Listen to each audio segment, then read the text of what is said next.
Hi friends, welcome back to my channel. ఈ స్టోరీకి writer SNMR Sridhar గారండి. శ్రీధర్ గారి అన్ని స్టోరీస్ కి కాపీరైట్స్ వర్తిస్తాయి.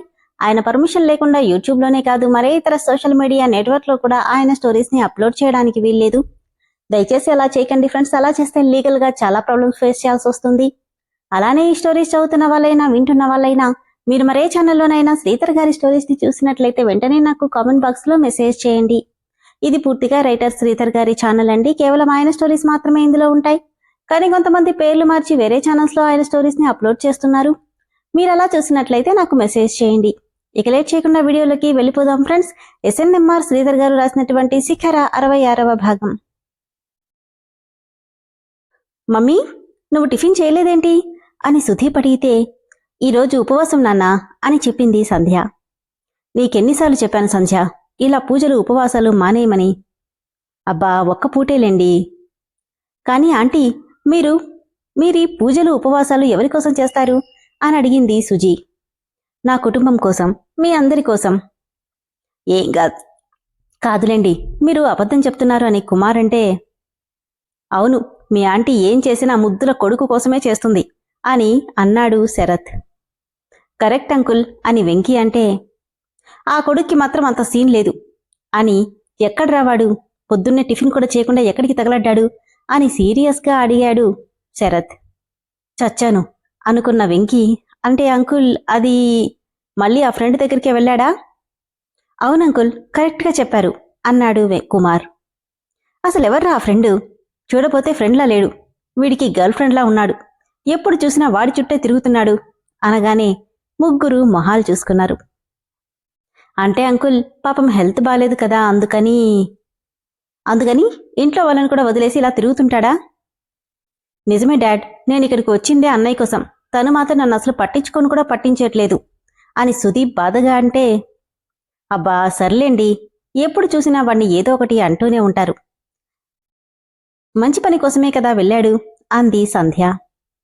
నువ్వొక్కదానివి చాలు వాడలా తయారవ్వడానికి అని శరత్ కోపంగా అంటే, అయితే అయ్యాడ్లేండి, అందరూ త్వరగా టిఫిన్ చేసి ఆఫీస్కి వెళ్ళండి, నేను గుడికెళ్ళాలి అనడంతో బ్రేక్ఫాస్ట్ చేసి అందరూ ఆఫీస్కి వెళ్ళిపోయారు. కోపానికి గుర్తుగా తన పంటి కింద బిగబట్టిన పెదవుల్ని చూస్తూ ఆగలేక వాటిని అందుకోవడానికి ముందుకొచ్చాడు సిద్ధార్థ్. తనేం చేస్తున్నాడో అర్థమై గట్టిగా కళ్ళు మూసుకుని తల పక్కకి తిప్పేసింది శిఖర. ముడిచిన కళ్ళు వల్ల ఉన్న తన కళ్ళని చూసి నవ్వుకొని చెవి దగ్గర నెమ్మదిగా, భయపడకు, నిన్నేం చెయ్యన్లే అనగానే ఉలిక్కిపడి కళ్ళు తెరిచింది. భయపడ్డావా అని నవ్వుతుంటే, ఫాస్టుగా తనని పట్టుకున్న అతని చేతులను విదిల్చుకొని లేచి నిలబడి కోపంగా చూస్తూ, అసలేం చేయాలనుకుంటున్నావు నువ్వు అని అడిగింది. తల కింద చేతులు పెట్టుకుని అలానే పడుకొని, ఏమైనా చేసే ఆలోచన ఉంటే ఇలా సైలెంట్గా ఉంటానా చెప్పు, ఈ పాటికి అంటూ పెదవులు తడుపుకుంటుంటే, మమ్మీ అంటూ వచ్చాడు శౌర్య. ఏంటంకులు అలా పడుకున్నారు, మమ్మీ కొట్టిందా? మీ మమ్మీ నన్ను కొట్టడమా? ఇంపాసిబుల్, నేనే మీ అమ్మని అని ఏదో అనబోతుంటే గట్టిగా సిద్ధు అని అరిచేసింది శిఖర.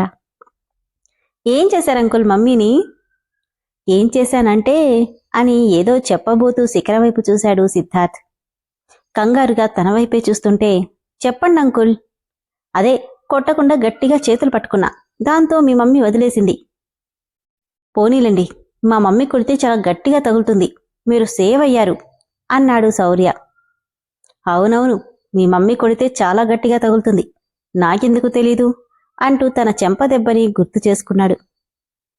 అంకుల్ రండి, టిఫిన్ చేద్దాం, నేను రెడీ అయిపోయాను, పద అంటూ ఇద్దరూ లోపలికెళ్లగానే, అసలు వీడికేం కావాలి, ఎందుకిలా నన్ను టార్చర్ పెడుతున్నాడు, వీణ్ణెలా వదిలించుకోవాలో అర్థం కావట్లేదు అని శిఖర అనుకుంటుంటే, నేనడిగిన క్వశ్చన్కి ఆన్సర్ చెప్పు, నిన్నస్సలు విసిగించను అని చెవి దగ్గర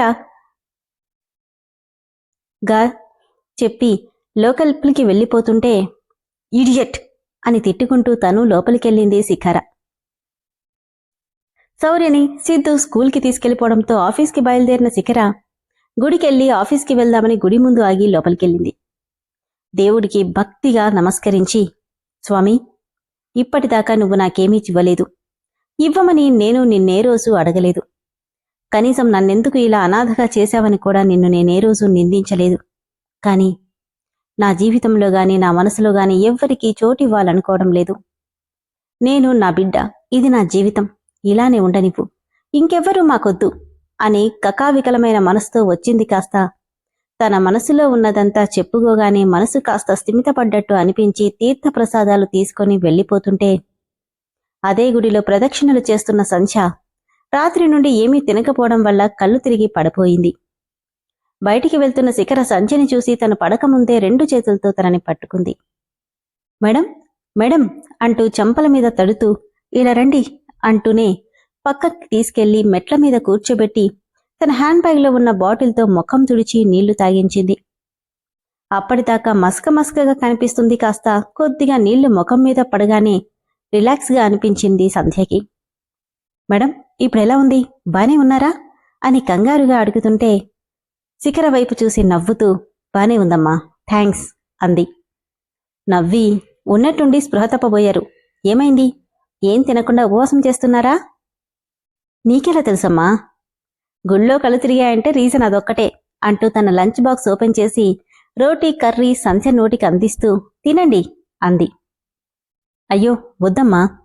చూడండి మేడం, ఉపవాసం అంటే పస్తులుండడం కాదు, కాసేపైనా భగవంతుడి మీద దృష్టి పెట్టడం, అంతేకాని కడుపు మార్చుకొని కళ్ళు తిరిగి పడిపోతే మీ ఉపవాసానికి ఎటువంటి వాల్యూ ఉండదు. మిమ్మల్ని చూస్తుంటేనే తెలుస్తుంది, చాలా నీరసంగా కనిపిస్తున్నారు, తినండి అంటూ నోటి దగ్గర పెట్టగానే తను చెప్పిన మాటల్లో ఎంత నిజముందో అర్థమవ్వగానే నోరుతెట్లో పెట్టించుకుంది సంధ్య. ఇక చాలేమ్మా, పాపం నువ్వు లంచ్కి తెచ్చుకున్నట్టున్నావు. నిజమే కాని మీరు తిన్నంత మాత్రాన నేనేం పస్తులుండనులేండి, హ్యాపీగా క్యాంటీన్లో తినేస్తా, తినండి అని మళ్లీ పెట్టబోతుంటే నేను తింటానులేమ్మా అని బాక్స్ తీసుకుంది. అవును, ఉపవాసంతో ఉన్నప్పుడు మీరొక్కరే ఎందుకొచ్చారు మేడం అని అడిగితే రోజు మా అబ్బాయి వస్తాడు, ఈరోజు వాడేదో పని మీద బయటికెళ్ళాడు, అందుకే ఒక్కదాన్ని వచ్చాను. అలాగా, సరే మీ ఇల్లెక్కడో చెప్పండి, నేను డ్రాప్ చేస్తాను. పర్లేదమ్మా, మా వాడికి ఫోన్ చేస్తే తీసుకెళ్తాడు. సరే అయితే కాల్ చేయండి. సరేనని ఫోన్ ఆన్ చేసి కాల్ చేస్తుంటే నేను మాట్లాడతాను, మీరు ముందు టిఫిన్ తినండి అని ఫోన్ తీసుకుంది శిఖర. హలో మామ్ అని సుదీప్ ఫోన్ తీయగానే హలో అన్న శిఖర గొంతుకు హలో ఎవరు మాట్లాడేది అని అడిగాడు సుదీప్. చూడండి, నేను గుళ్ళో నుండి మాట్లాడుతున్నాను, ఇక్కడ మీ మదర్ కొంచెం నీరసంగా పడబోయారు, మీరు కొంచెం త్వరగా రాగలరా? ఆ మాటకి కంగారుగా అలాగా, ఇప్పుడే వస్తున్నాను అని ఫోన్ పెట్టేసి ఇమ్మీడియట్గా శరత్కి కాల్ చేసి విషయం చెప్పాడు సుదీప్. ఇప్పుడే బయలుదేరుతున్నానంటూ కంగారుగా సిద్ధు, శరత్ కూడా బయలుదేరారు. ఇప్పుడెలా ఉందాంటీ? నాకేం బ్రహ్మాండంగా ఉంది, చాలా థ్యాంక్స్ అంటూ శిఖర తల మీద నిమురుతుంటే నాకు టైం అవుతుంది, మీ అబ్బాయి త్వరగానే వచ్చేస్తాడు, మీరేమనుకోకపోతే నేను వెళ్ళిరానా? అయ్యో వెళ్ళిరామ్మా, సారీ ట్రబుల్ ఇచ్చాను. మరేం పర్లేదు, వెళ్ళొస్తాను అంటూ అప్పటికే తనకి టైం అవుతుండడంతో హడావిడిగా వెళ్ళిపోయింది శిఖర. అయ్యో, ఈ అమ్మాయి పేరు కూడా అడగలేదే అని సంధ్య అనుకుంటుంటే ఇదిగో అమ్మాయి అమ్మాయి అంటూ తన వెనకే వెళ్ళినా అప్పటికే బండి స్టార్ట్ చేసుకుని వెళ్ళిపోయింది శిఖర. ఇంత సాయం చేసింది, కనీసం పేరు కూడా అడగలేదు అనుకుంటూ సంధ్య తల కొట్టుకుంటుంటే తన ముందు వచ్చి ఆగాయి శరత్ కారు, వెనకే సుదీప్ బైక్. శరత్ కంగారుగా కారు దిగుతూ సంధ్య ఇప్పుడెలా ఉంది, కళ్ళు తిరిగి పడిపోయావంటా అని ఆదుర్దాగా అడిగాడు. ఏంటి మమ్మీ ఇది, నీకెన్నిసార్లు చెప్పాను ఇలా ఒక్కదానివే రావద్దని అని సిద్ధు అంటుంటే అబ్బా నాకేం కాలేదురా, అయినా మీరెలా వచ్చారు, నేను కాల్ చేసింది సుదీప్కి కదా. నేనే కాల్ చేశాను మామ్ అని సుదీప్ అంటే శరత్ కోపంగా నువ్వెళ్లకుండా ఒక్కదాన్ని ఎందుకు పంపించావు సుదీప్ అని అడిగాడు. ఐమ్ సారీ డాడ్, కాలేజ్కోసారి వెళ్ళొద్దామని వెళ్ళాను. షడప్, నీకసలు బుద్ధుందా, ఎన్నిసార్లు చెప్పాను తన విషయంలో ఇర్రెస్పాన్సిబుల్గా ఉండొద్దని. Sorry dad. అబ్బా నాకేం కాలేదండి, నేను బానే ఉన్నాను, జస్ట్ అలా కళ్ళు తిరిగాయి అని సంధ్య అంటే అయినా మమ్మీ కళ్ళు తిరుగుతుంటే బయటికెందుకొచ్చావు, ఇది అసలే రష్ ఏరియా అన్నాడు సిద్ధు. సిద్ధు ప్లీజ్ నాన్నా, నేను బానే ఉన్నాను, ఆ అమ్మాయి పేరడగడం మర్చిపోయాను, అందుకే వచ్చాను, కాని ఇంతలోనే తను వెళ్ళిపోయింది. అమ్మాయా? ఏ అమ్మాయి? అదేరా, నేను పడకుండా పట్టుకున్న అమ్మాయి, ఎంత మంచిదో తెలుసా, పాపం తన లంచ్ బాక్స్ కూడా నాకిచ్చేసింది. అలాగా, చాలా మంచమ్మాయిలా ఉందే. అవునండి, చూడగానే నచ్చేసింది. సర్లే, మళ్ళీ కనిపిస్తే చూద్దాం కాని ముందు హాస్పిటల్కి పదా అన్నాడు శరత్. హబ్బా, ఇంత చిన్నదానికి హాస్పిటల్ ఎందుకండి? నేను బానే ఉన్నాను. నీరసం వల్ల కళ్ళు తిరిగాయి. కాసేపు రెస్ట్ తీసుకుంటే సరిపోతుంది అనడంతో సరే పదా అంటూ తనని జాగ్రత్తగా తీసుకెళ్లారు ముగ్గురు. సంధ్య, నీకు మళ్ళీ మళ్ళీ చెప్తున్నాను, ఇంకోసారి ఇలా పూజలు ఉపవాసాలు అంటే బాగుండదు చెప్తున్నా అని శరత్ సీరియస్గా అంటే, ఇక చెయ్యంలేండి, ఆ అమ్మాయి కూడా ఇదే చెప్పింది అంది సంధ్య. ఇంతకీ ఎవరు మమ్మీ ఆ అమ్మాయి, ఇలా కలవరిస్తున్నావు అన్నాడు సిద్ధు. తెలీదురా, కానీ చాలా మంచమ్మాయిలా ఉంది. కాని నేనే కనీసం తన పేరు కూడా అడగలేకపోయాను. ఆ అమ్మాయి నిన్ను కలవాలని ఉంటే ఖచ్చితంగా మళ్ళీ కనిపిస్తుందిలే మమ్మీ, డోంట్ వరీ అన్నాడు సిద్ధు.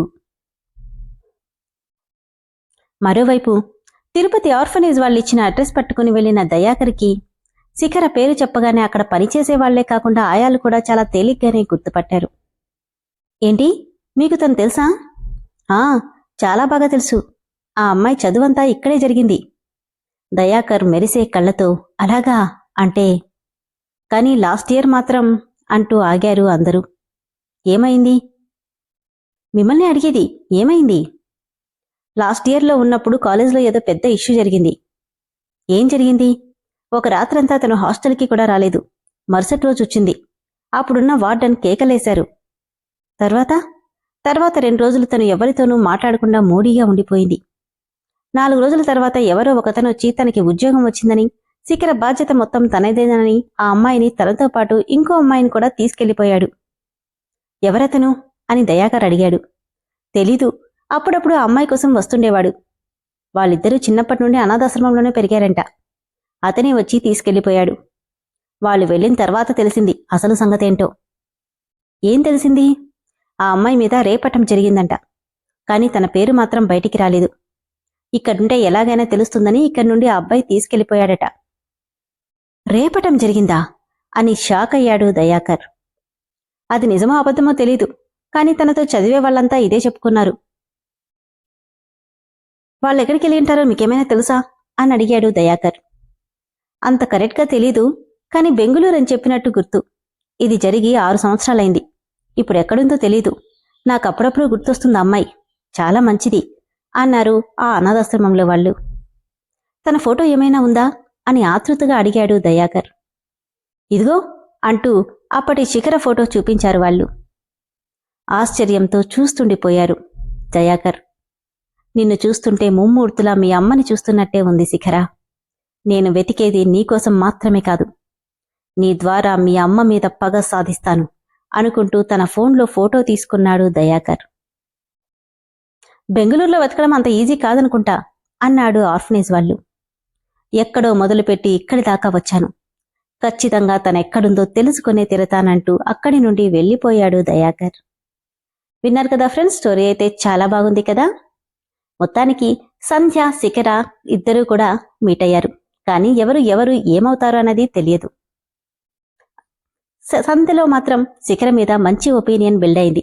శరత్కు కూడా అలానే అయింది. చూద్దాం తర్వాత ఏం జరుగుతుందో. అలానే దయాకర్ మొత్తానికి శిఖర ఫోటో వెతికి పట్టుకున్నాడు. తన అచ్చం వాళ్ళమ్మలా ఉందా? తనని వెతికి పట్టుకుంటే వాళ్ళమ్మ ఎవరో కూడా తెలుస్తుంది. నెక్స్ట్ ఎపిసోడ్లో రివీల్ చేస్తారేమో, తెలుసుకుందాం. అలానే ఫ్రెండ్స్, స్టోరీ ఇంట్రెస్టింగ్గా ఉంది కదా. స్టోరీ నచ్చిన వాళ్ళు దయచేసి వెంటనే మెంబర్షిప్లో జాయిన్ అవ్వండి. ఇంత మంచి స్టోరీస్కి వ్యూస్ అయితే అస్సలు రావట్లేదండి. దయచేసి కామెంట్ బాక్స్లో ఉన్న హై పాయింట్స్లో పాయింట్స్ కానీ ఇచ్చారంటే మన ఛానల్కి వ్యూస్ పెరిగే అవకాశం ఉంది. హై పాయింట్స్ ఇవ్వడం అస్సలు మర్చిపోకండి. Thank you.